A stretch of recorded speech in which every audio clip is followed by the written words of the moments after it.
അറബികളൊക്കെ മേത്തരം ഫാൽക്കണുകളെ ആധുനിക രീതിയിൽ പ്രജനനം ചെയ്തുകൊണ്ട്, അതായത് ആർട്ടിഫിഷ്യൽ ബ്രീഡിങ് നടത്തി പിന്നെ ഇറക്കുമതി ചെയ്യുന്നത് മോസ്റ്റ്ലി ഫ്രം യൂറോപ്പിൽ നിന്നാണ്. യൂറോപ്പിൽ നിന്ന് ഇറക്കുമതി ചെയ്യുന്നതിൽ പ്രധാനപ്പെട്ട ഒരു രാജ്യമാണ് ജർമ്മനി. ജർമ്മനിയിൽ സ്റ്റുട്ട്ഗാർട്ടിൽ, ഇറ്റലി ജർമ്മൻ ബോർഡറിൽ സ്റ്റുട്ട്ഗാർട്ടിൽ ഒരു ഇംഗോൾഡിംഗൻ ഫാൽക്കൺ ബ്രീഡിംഗ് സെൻ്റർ ഉണ്ട്.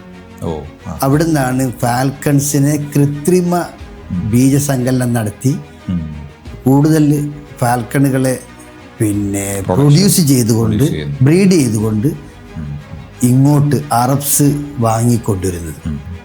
അപ്പം ഞാൻ പഠിക്കാൻ വേണ്ടി ജർമ്മനിയിൽ പോയി. ഇതിൻ്റെ ആർട്ടിഫിഷ്യൽ ബ്രീഡിങ് പഠിക്കാൻ വേണ്ടിയിട്ട് as A part of my study, as A part of my research.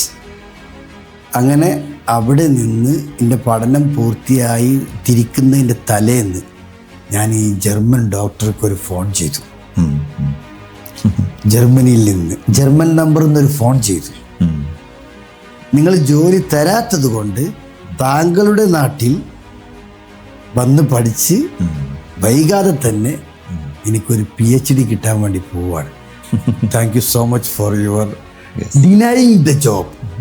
Job നിരസിച്ചതിന് നന്ദി എന്ന് പറഞ്ഞ് ഫോൺ ചെയ്യാം.